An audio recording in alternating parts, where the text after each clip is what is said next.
Bienvenidos, queridos hermanos de Generación Desafiante, al curso básico de capacitación para la comunidad. Estamos en el tema 2, la ley de Moisés. El regalo que le fue dado a los que se reconocen como parte de la historia de una familia, aquellos que son llamados Israel, gobernados por Dios. La última vez estuvimos revisando el Salmo 119, excelencias de la ley de Dios, nombres, atributos, características y beneficios, porque sin lugar a dudas no existe mejor diccionario que la misma Biblia. Entonces vamos a ir armando este cuadro esquemático para tener todas las características con respecto al Salmo 119 y cómo va a ser conocida la palabra del Señor a través de la Biblia.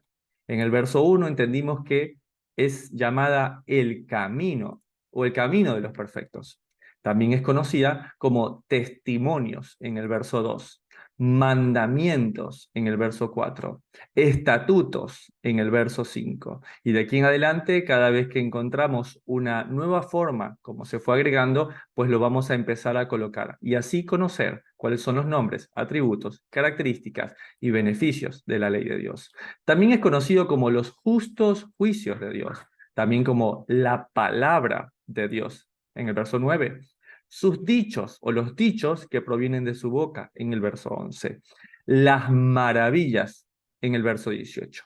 En este apartado en particular, yo quisiera pedirles que lo marquen, ¿sí? Que lo pongan con resaltador y que no lo olviden, que cuando yo les pregunte en capítulos más adelante cuáles son las maravillas de Dios, automáticamente recuerden Salmo 119, la excelencia de la ley de Dios, la Torá que le fue dada al pueblo de Israel a través de Moisés. ¿Está bien?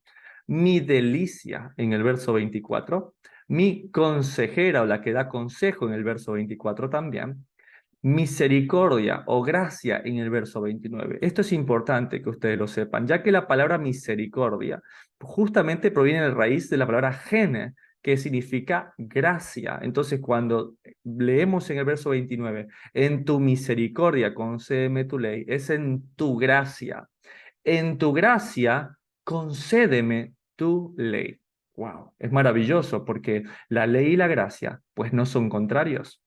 Entendimiento en el verso 34, guía en el verso 35, es también conocido como la voluntad de Dios. ¿Cuántas veces hemos dicho, Señor, hazme saber tu voluntad? Bueno, para David y para los demás escritores de la Biblia, pues la voluntad de Dios está en la Torá, donde inclino mi corazón, donde debemos guiar nuestro corazón. Continuamente nos dejamos llevar por el corazón cuando debe ser guiado hacia su palabra. Salvación de Dios en el verso 41. Y esto es interesante porque la palabra salvación, ¿sí? En hebreo, justamente es de donde proviene la raíz de la palabra del nombre que es sobre todo nombre, Jesucristo, Yeshua, que significa eso, salvación de Dios.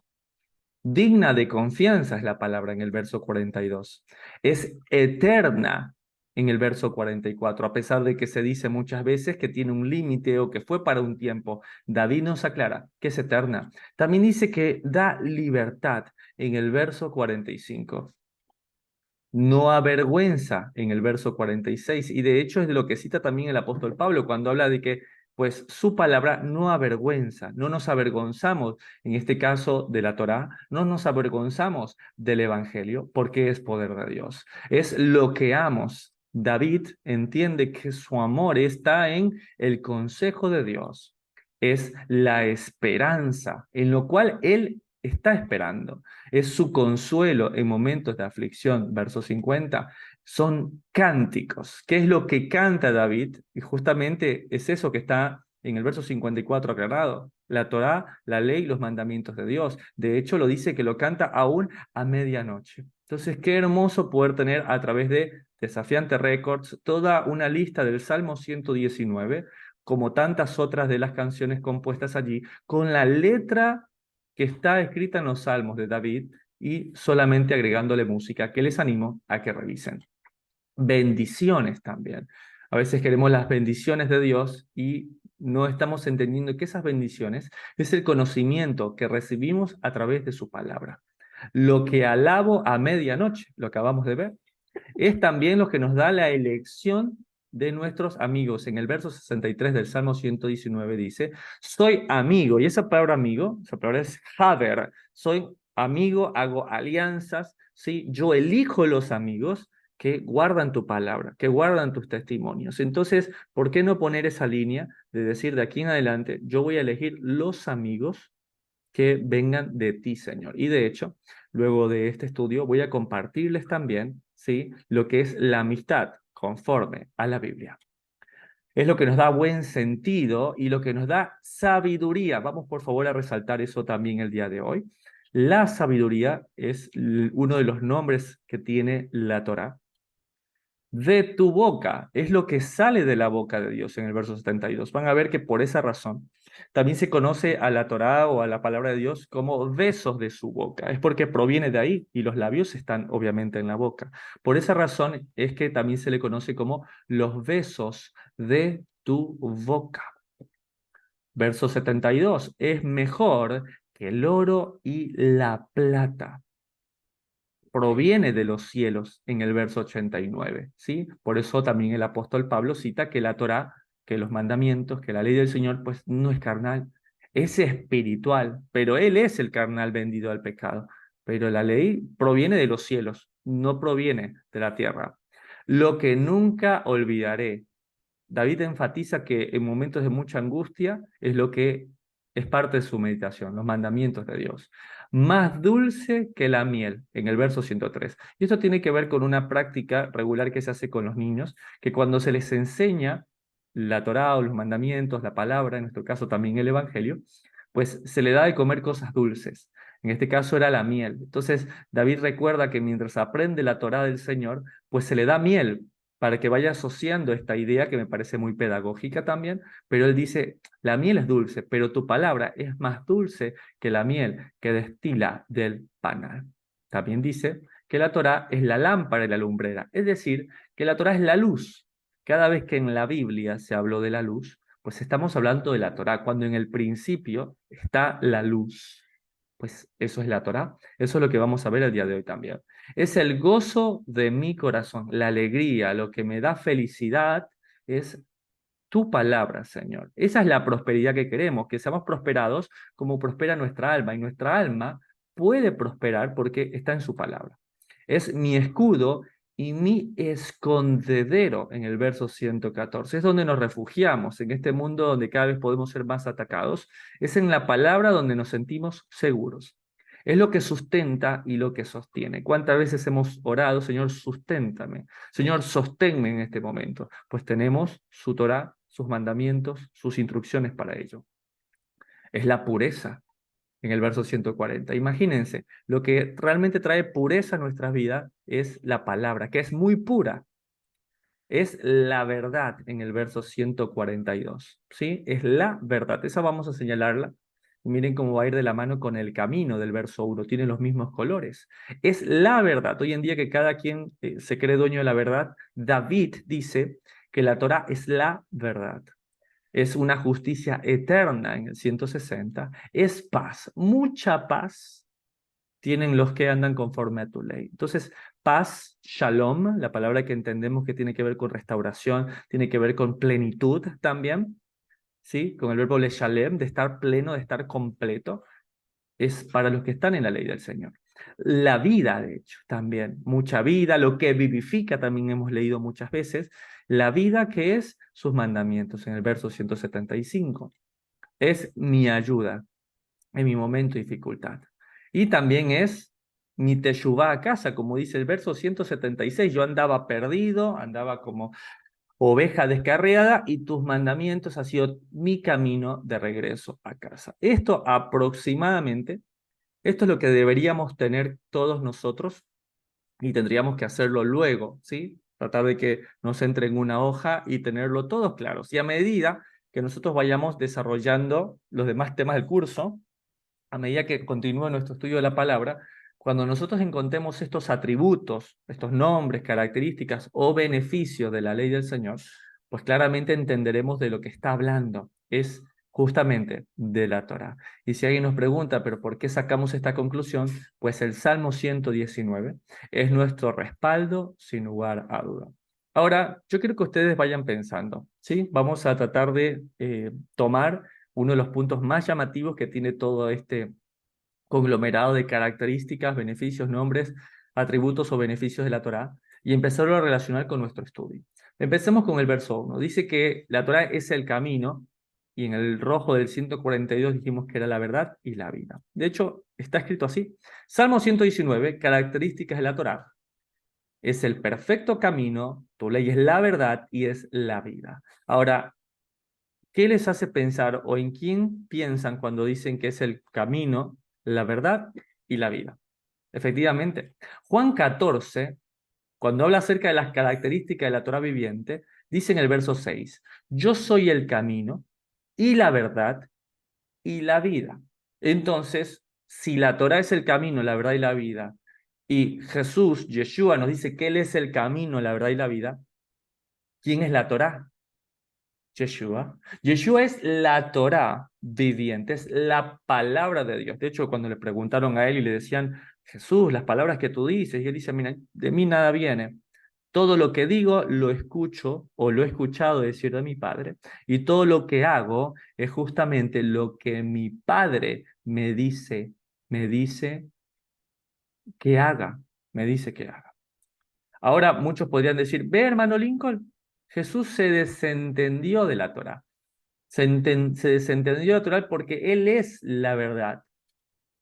Pero, ¿qué dijo Jesús con respecto a esto? Vamos a ver Juan 17, la verdad para el Mesías. Mucha atención.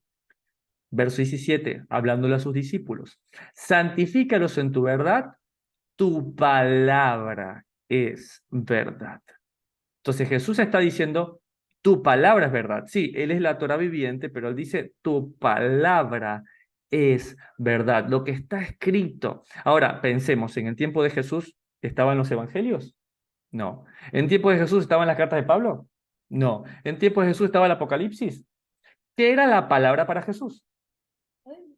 La Torah, los Nevi'im y los Ketubim, el Tanaj. Eso era la palabra. Y dice Jesús que eso es la verdad. O sea que cuando Jesús predicaba, ¿con qué predicaba? Con el Tanakh, con la Torah. Muy bien, Isaac, con la Tanakh, con la Torah. Ahora, entonces, yo quisiera explicarles esto y que se pueda entender. Esto es un rollo de Torah. Esto es un rollo de Torah que está escrito sobre piel de cordero. ¿Está bien? Una Torah escrita de esta manera y con todo lo que requieren los escribas sale entre 3.000 y 5.000 dólares. Ahora, piensen un momento, ¿sí? Tenía que ser una piel de cordero, un cordero sin mancha, un cordero que estuviese designado para esto, y sobre la piel de aquel cordero se escribía la Torah.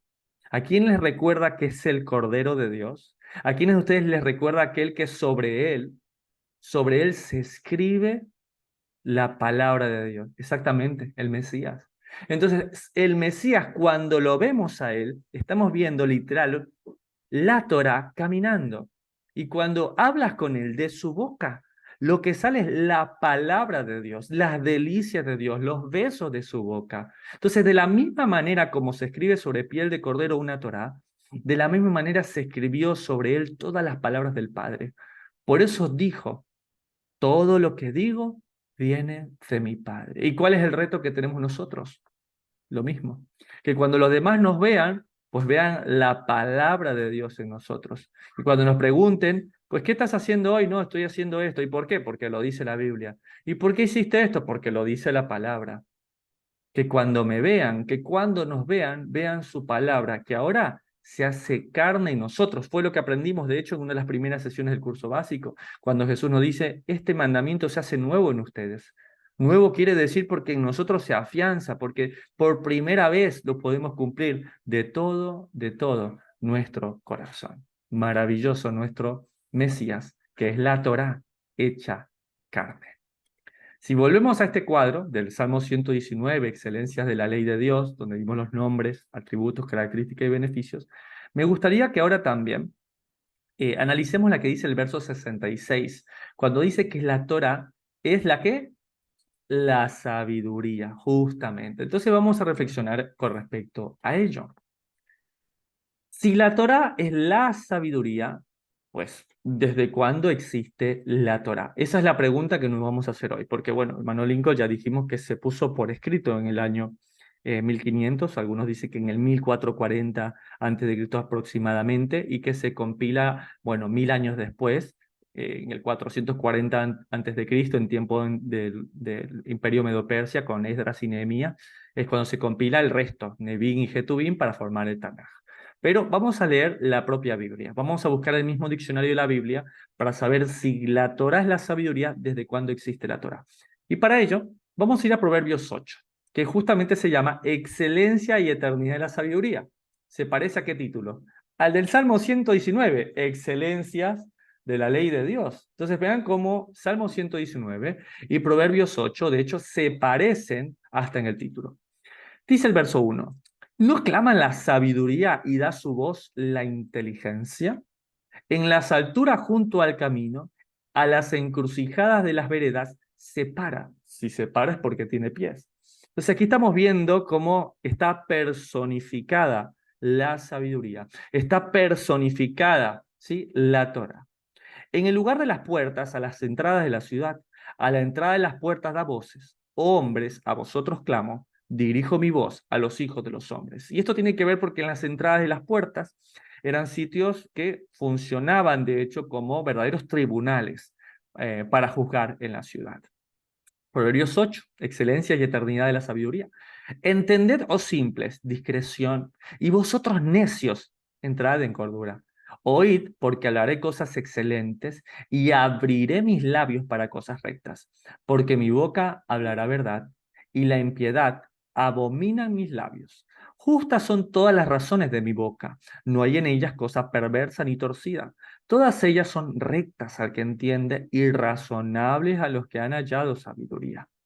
Verso siguiente, 10. Recibid mi enseñanza y no plata. Uf, hermano Lincoln, fue lo que vimos en el Salmo 119, es mejor que la plata. Y ciencia antes que el oro escogido. Hermano Lincoln, nuevamente, es mejor que el oro y la plata. ¿Se dan cuenta? Sí, es el mismo pensamiento, ya no en boca del rey David, sino de Salomón. Entonces vemos que el concepto es uno. Porque es mejor la sabiduría que las piedras preciosas, tal como lo dice el Salmo 119, y todo cuanto se puede desear no es de compararse con ellas, ¿sí? Ya dijeron que no solo era mejor que las piedras preciosas, sino que era más dulce, de hecho, que la miel, que era mejor que cualquier escondedero, ¿sí? Que era todo la Torá.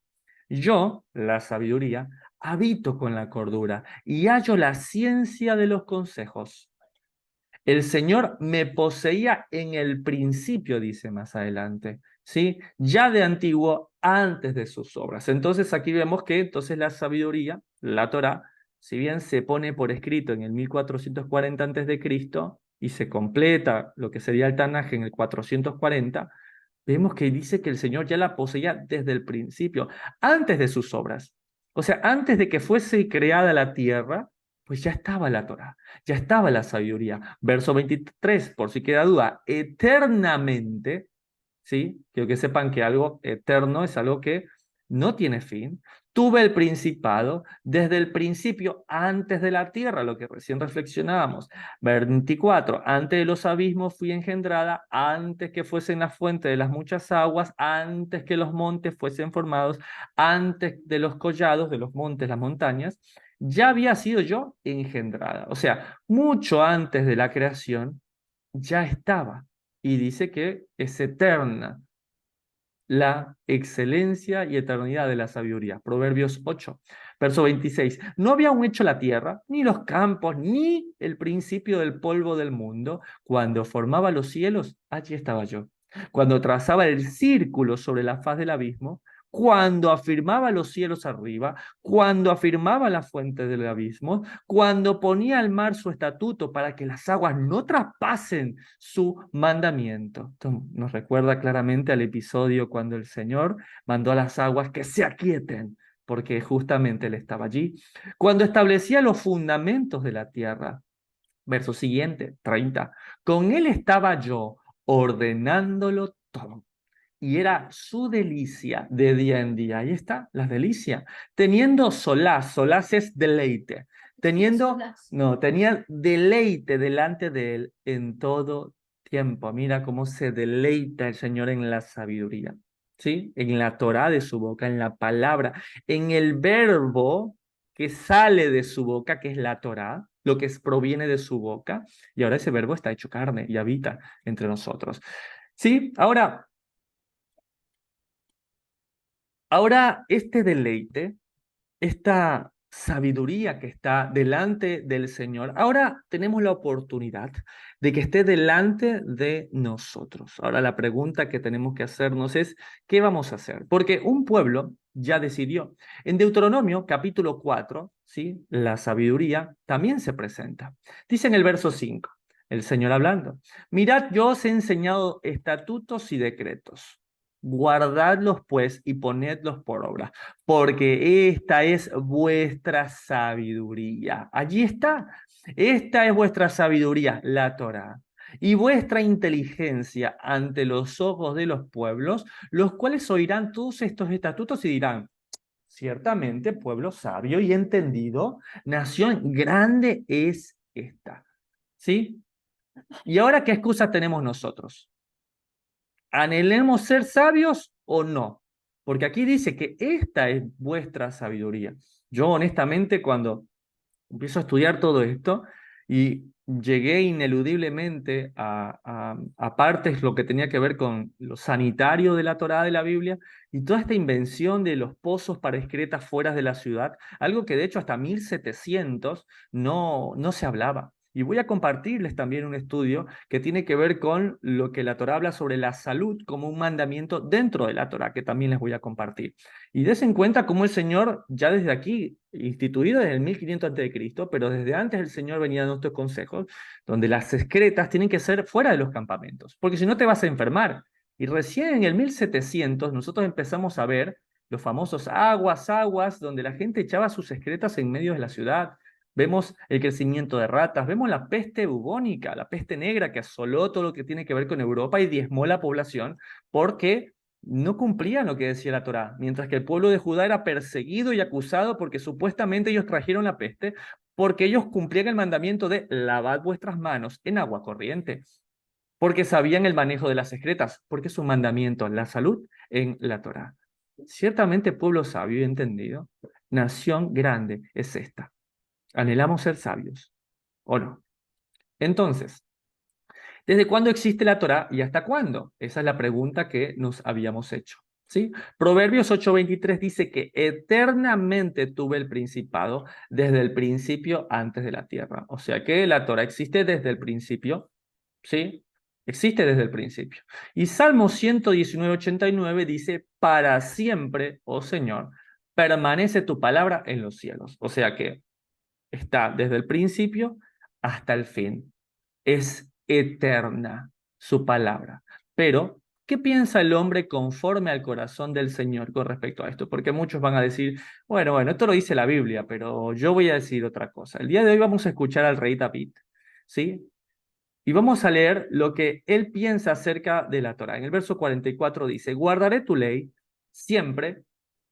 Gracias, David. No he terminado, dice David. Para siempre. Bueno, David, quedó bastante claro. No he terminado, exalta David, y eternamente. O sea, si le preguntas a David, él va a guardar la ley del Señor siempre, para siempre y eternamente, y andaré en libertad, porque busqué sus mandamientos. Entonces, si alguien nos pregunta a nosotros sobre la ley del Señor, pues nuestra respuesta debería ser la de David. Vamos a guardar la ley del Señor siempre, para siempre y eternamente.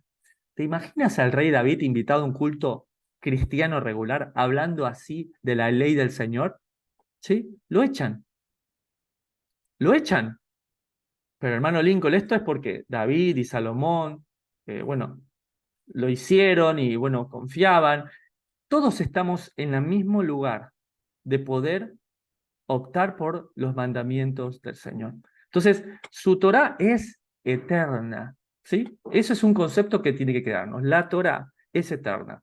Ahora, alguien podría decirme, si la Torá es eterna, ¿cuáles son las manifestaciones que ha tenido la Torá? Porque ya vimos que nosotros, que el 1500 es puesta, pero ya antes de eso, pues bueno, está escrito en Génesis 1:3, en Proverbios 8 y en Salmos 119, 105, que la Torá es luz. Entonces, en el momento que el Señor dice, sea la luz, antes que todas las cosas, pues esa es la Torá, ¿sí? La Torá no es solamente la luz, como se puede entender, sino tiene que ver con la inteligencia, lo que alumbra. Si alguien está buscando una luz cualquiera particular, pues simplemente que vaya unos días después en la creación y se encuentre con el sol. Entonces tiene que ver con el hecho del entendimiento de la luz, de lo que alumbra, lo que da vida, de hecho. Y luego de la luz, pues el Señor lo dispuso como tablas de piedra, como el Sefer Torah, como la Tanaj, como la Biblia, ¿sí? Pero tampoco pareciese que diese resultado con la dureza del corazón del hombre. Por eso mandó el mejor ejemplo de todos, al Rey, al Mesías, la Torá viviente, que en Juan 14:6 dice, yo soy el camino, yo soy la verdad y yo soy la vida. Nadie viene al Padre si no es por mí. ¿Sí? ¿Y cuál era la misión del Mesías? ¿Cuál es lo que es el cumplimiento de las profecías? Bueno, que ahora la manifestación de la Torá es en corazones, como dice Ezequiel 36, 26 y 27. Yo les voy a dar un corazón nuevo para que obedezcan la palabra. Como lo dice Salmo 119, 11. En mi corazón he guardado tus dichos, pues para no pecar contra ti. ¿Sí? Y la Torá es así, es eterna, hermano Lincoln, pero la Torá es eterna, sí. De hecho, la Torá viviente lo dijo. Yo soy el alfa y la omega. Yo soy el primero y el último. Eso lo dice Apocalipsis 22:13. Entonces, no importa por dónde la busques, las manifestaciones de la Torá estuvieron presentes siempre y nunca olvides eso. Ahora, uno podría decirse, pero hermano Lincoln, una pregunta. ¿Hay evidencia que antes del 1500, que es cuando sale el pueblo y reciben la Torá, había Torá? O sea, ¿hay evidencia en la Biblia? Sí. Acompáñenme, por favor, a Génesis 26, la Torá antes de Sinaí. Vamos a ver un apartado donde va a quedar resuelta esta duda, donde la Torá, ¿sí?, está a pleno conocimiento, aunque no haya sido puesta escrita. En el verso 5 dice, por cuanto oyó Abraham mi voz y guardó mi precepto, mis mandamientos, mis estatutos y mis leyes. ¡Wow! Entonces, ¿qué mandamientos escuchó, guardó Abraham? Pues todo lo que salía de la boca de Dios. Por eso está muy bien el entender que si bien conceptualmente la Torá sí corresponde a los 5 primeros libros, Génesis, Éxodo, Levítico, Número, Deuteronomio, Bereshit, Shemot, Vaikra, Bamidbar y Devarim, si bien conceptualmente es correcto, recuerden que la Torá es lo que viene de su boca, su col, su voz. ¿Sí? La voz, eso es la Torah. Entonces, en este momento, cuando él dice, por cuanto yo Abraham, mi voz, y guardó mis preceptos, mis mandamientos, mis estatutos y mis leyes, eso es Torah. Que no se haya puesto por escrito hasta el 1500 es una cosa, pero el Señor siempre estuvo enseñando. Otro ejemplo de eso maravilloso, ¿sí? Por ejemplo, es cuando Adán y Eva pecan y realmente dicen, pero bueno, es que sabíamos que estábamos desnudos y el Señor les dijo, ¿quién les enseñó eso? ¿Por qué? Porque el Señor siempre ha estado enseñando, ¿sí? Pero a veces nos adelantamos, a veces queremos ser más sabios que el Señor y allí es cuando realmente nos equivocamos. Otra prueba que Dios hablaba antes de estar escrita en sus mandamientos es esta figura. Yo quisiera que ustedes me dijesen o pudiesen responder en sus corazones, ¿cuántos animales subieron al arca? Y yo sé que automáticamente todos respondemos, gracias por los mensajes, todos responden al unísono, ¿sí? Y es la respuesta, subieron una pareja, el macho y su hembra. Y si bien ese es el concepto que hemos tenido, no sé si lo sabían, pero es una verdad a media. ¿Qué?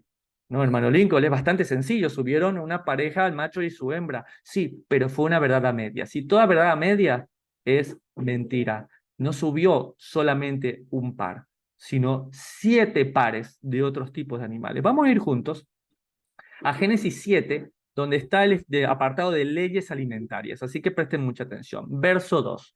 De todo animal limpio, le dice a Noé, tomarás 7 parejas, macho y su hembra. Más de los animales que no son limpios, una pareja, el macho y su hembra. Isaac, ¿por qué 7 parejas de los limpios? Pues si no, ¿qué van a comer? Exactamente, porque te los vas a comer. ¿Y por qué de los impuros solamente un par? Porque era más que suficiente para reproducirse. Porque era más que suficiente para reproducirse. Y a mí me encanta esta ilustración, porque de hecho lo podemos ver.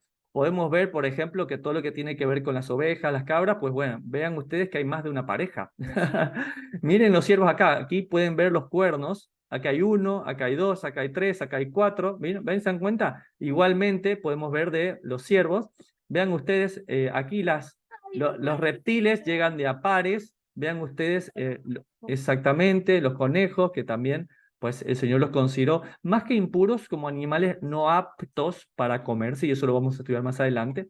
El león, bueno, con la leona, y bueno, así. el tigre y ¿Perfecto? la tigresa. Exactamente, muy bien. Entonces, una pareja de los animales que no eran aptos, ¿sí? Y 7 de los animales, pues que sí era posible. Así, en todo ese tiempo en el cual iban a estar en el naufragio, pues ellos podían comerse. Imagínense, si hubieran sido un par, imagínate, se comen una gallina y el gallo ya no podía reproducirse. Entonces es algo más que obvio ahora que lo pensamos. Pues sí, hermano Lincoln.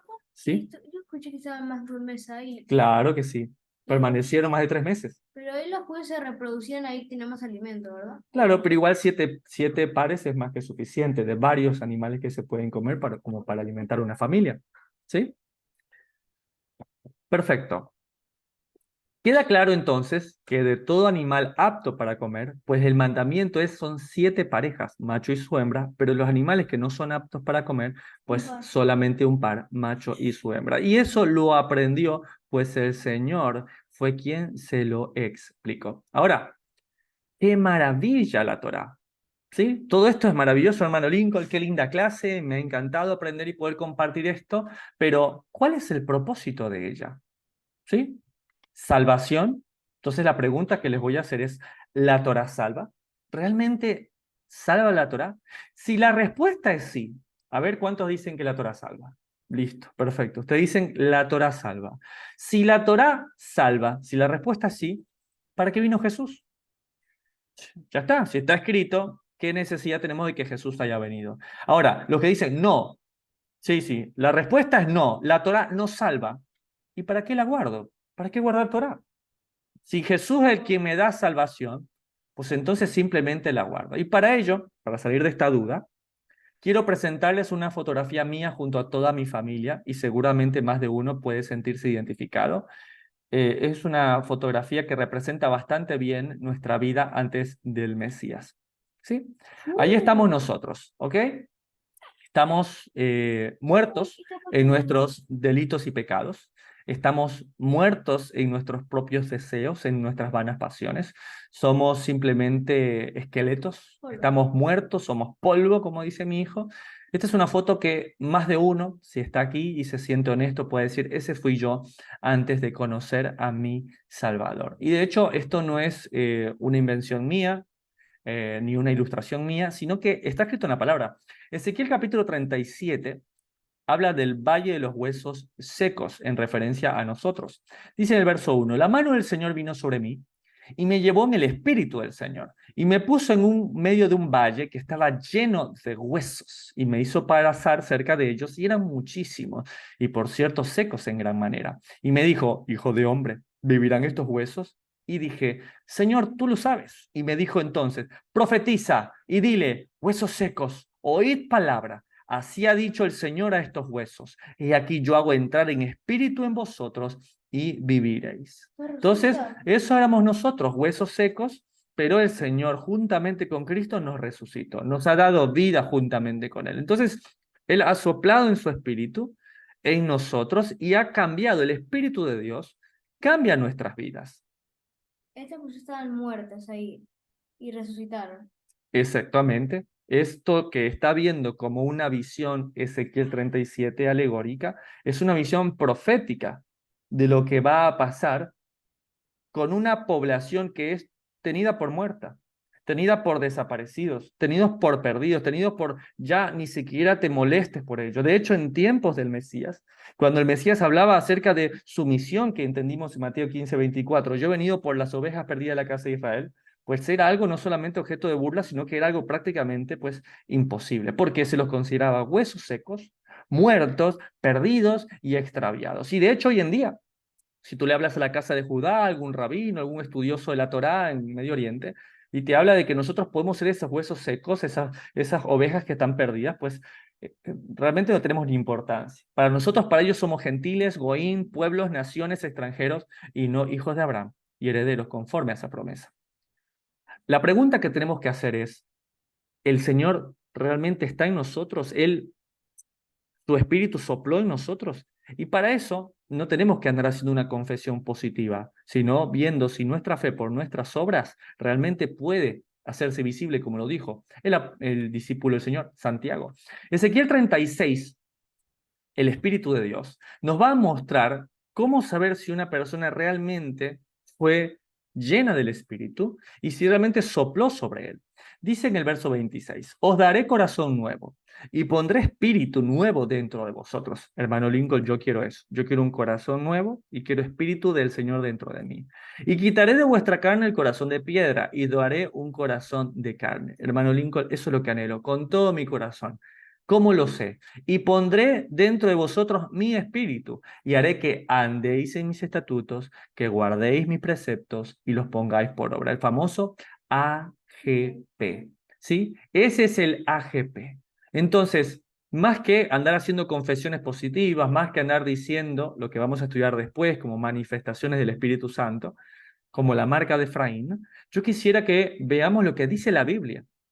Una persona que está llena del Espíritu de Dios, pues tiene un deseo, un hambre por andar en sus estatutos, por guardar sus preceptos y ponerlos por obra. Pero hermano Lincoln, ¿en qué momento pasó esto? ¿En qué momento el Mesías sopló sobre los huesos secos como una alegoría y también como una literalidad? Vamos juntos a Juan capítulo 20, a ver el obrar del Espíritu de Dios. Dice en el verso 21. Entonces Jesús les dijo otra vez, paz a vosotros, shalom. Como me envió el Padre, así también yo os envío. Y habiendo dicho esto, sopló y les dijo, recibid el Espíritu Santo. ¿Sí? Entonces el Mesías es aquel que ha soplado sobre nosotros y aquellos huesos secos tenemos vida. Entonces, vamos a dejarlo claro, vamos a recapitular. La Torá no salva. La Torá no salva. La Torá es la evidencia de que hemos sido salvos. Si no, aquí cualquier persona puede decir, no, yo soy salva, sí, yo soy salva, y tiene un estilo de vida que va en contra de la palabra de Dios. ¿Sí? Y nosotros, pues dice la palabra, discernid los espíritus. A veces hay personas que dicen, no, yo tengo el Espíritu de Dios, pero va en contra de lo que dice Dios. Ese será un espíritu de cualquier tipo, pero no del que dice Ezequiel 36, 26 y 27. Entonces, que quede bastante claro este concepto de que la Torá, si bien no salva, sí es la evidencia de que hemos sido salvos. Yo, por amor de que Él dio su vida por mí, ya no voy a ser como dice justamente la profecía de Isaías, este pueblo de labios me alaba, pero su corazón está lejos de mí. Yo no vivo los mandamientos de Dios, ni cumplo la Torá, ni sus mandamientos por imposición. Es porque he sido salvo y porque soy salvo, ahora vivo para Él. Hechos capítulo 4 y verso 12 aclara por qué la Torá nos salva, por qué quien salva es el Mesías. En ningún otro hay salvación, porque no hay otro nombre bajo el cielo dado a los hombres en que podamos ser salvos. Está bastante claro. Solamente en el nombre de Jesús, en el nombre de Yeshua, en el anhelo de nuestro Mesías y Redentor, podemos ser salvos. De hecho, Romanos 3:19 nos muestra cuál es el propósito entonces de la Torá. El propósito de la Torá es que toda boca se cierre y todo el mundo quede bajo el juicio de Dios. Por lo tanto, la ley y el Señor no son contrarios. La ley y la gracia no es contraria. La ley es lo que te dice que necesitas un Salvador. La ley es lo que necesitas o lo que te hace valorar la gracia. Cuando tú te das cuenta que estás transgrediendo la ley del Señor, tú dices, estoy muerto, pero viene Él con su amor, viene con su misericordia, te saca de donde estás, te libra de toda la culpa, de todas las maldiciones que leímos en Deuteronomio 28. Bueno, es para vivir en agradecimiento. Si una persona va manejando un auto y viene del campo y no sabía y se cruzó dos rojos y no permitió el pare y bueno, hizo cosas malas, y viene una persona y le dice, mira, estas son las multas, pero te las voy a pagar.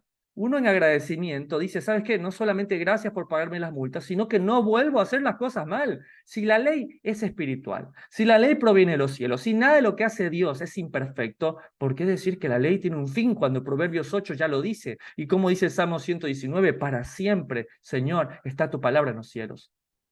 Entonces, ¿quién nos da salvación? El Mesías. La Torá es la evidencia de que hemos sido salvos. ¿Y cuál es la característica de alguien que está cumpliendo Torá? Quiero que por favor el día de hoy quede súper claro. La característica de que una persona guarda Torá es la siguiente: que la boca la tiene cerrada. ¿En qué aspecto? ¿En qué aspecto los fariseos, los herodianos, los eruditos, los religiosos, medio cumplen un mandamiento y ya se sienten superior que las demás personas? Y vamos a hablar de este tema mucho más adelante. La característica de una persona que está cumpliendo la Torá es que cuando la comparte, pues lo hace con cuidado. No anda considerando menores o inferiores a otra persona porque no entiende un mandamiento, ¿sí? O porque no habla el hebreo, porque no entiende la interpretación, mucho menos llamarles ignorantes, bobos, tontos, o andarles llamando de una forma peyorativa, cuando el resultado de la Torá en nosotros es mejor cerrar la boca, porque todos estamos bajo el juicio de Dios. Entonces, la Torá nos salva, la Torá es evidencia que hemos sido salvos, ahora somos salvos para buenas obras, no somos salvos por obras, para que nadie se gloríe, pero sí somos para buenas obras. ¿Cuáles son esas buenas obras? La que Él estableció desde el principio: cumplir sus mandamientos. Dijo el apóstol Juan desde Pasmo, no les escribo un mandamiento nuevo, lo entendimos en la segunda carta de Juan. No les estoy escribiendo un mandamiento nuevo, sino el que se estableció desde el principio. Ay, hermano Lincoln, pero es que los demás no entienden, no quieren hacer este curso básico. Que toda boca se cierre. Todos estamos bajo el juicio de Dios. Y de hecho lo vamos a entender mucho más adelante cuando entendamos cosas muy puntuales con respecto al Evangelio, a la presencia de Dios, a la blasfemia del Espíritu Santo. Pero el mejor consejo que les puedo dar hasta esta sección del curso básico es que si realmente has creído en el Mesías de Israel, en Yeshua HaMashiach, y te has considerado que has nacido nuevo por él, y que quieres cumplir sus mandamientos por amor, pues la mejor forma de mostrarlo es que toda boca debe estar cerrada. Y dejemos a Dios juzgar y nosotros el amar. Ahora, hermano Lincoln, todo bonito lo que usted dijo, pero ¿dónde dice en la Biblia que primero es la salvación y luego guardar los mandamientos, guardar los testimonios de Dios? Lo acabamos de ver. Salmos 119, 146. A ti clamé. ¿Dónde están los que claman a Dios? A ti clamé, sálvame y guardaré tus testimonios. Allí está. Sálvame, Señor. ¿Por qué? Porque éramos huesos secos. Éramos huesos secos, nada más que eso. Uno tendría que preguntarse, ¿cuánta capacidad tienen de cumplir Torah estos huesos?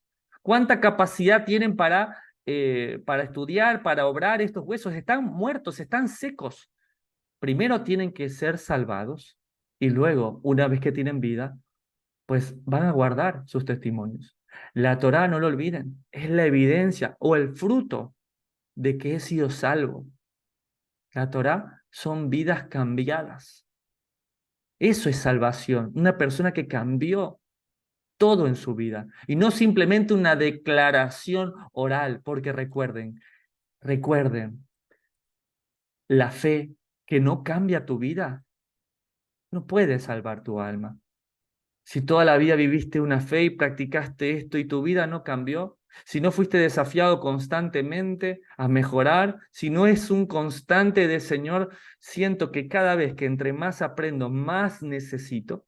Si entre más aprendo de la palabra, pues más mi boca se cierra. Si entre más aprendo, genero más humildad. Recuerden, la fe que no cambia tu vida no puede salvar tu alma. Cuando venimos de la religión, cuando no tenemos una relación con su palabra, con la Torá, pues a veces entre más aprendemos, más orgullosos nos volvemos y más abrimos la boca de forma despectiva. Y ya creemos que no sabemos todo. No, hermano, yo ya leí la Biblia. No, yo ya me sé eso. Yo ya me leí toda la Biblia. Pues el concepto de la Torá en nosotros no es de salvación. Es de mostrar la salvación que tuvo el Mesías con nosotros y de cerrar nuestra boca y que sea nuestra vida la que demuestre. Pues la fe que no cambia tu vida no puede salvar tu alma. Yo les invito a que el día de hoy nos presentemos al Señor como esos huesos secos que tuvieron la oportunidad de tener vida juntamente con el Mesías y podernos presentar, como lo dice Ezequiel 36 y 37, como un ejército que viene a decirle al Señor de rodillas, venimos a obedecer, pero obedecer por amor. Este es el tema 2, la ley de Moisés, la Torá que el Señor dio como un regalo a aquellos que son llamados Israel. Hasta acá llega la grabación del día de la fecha.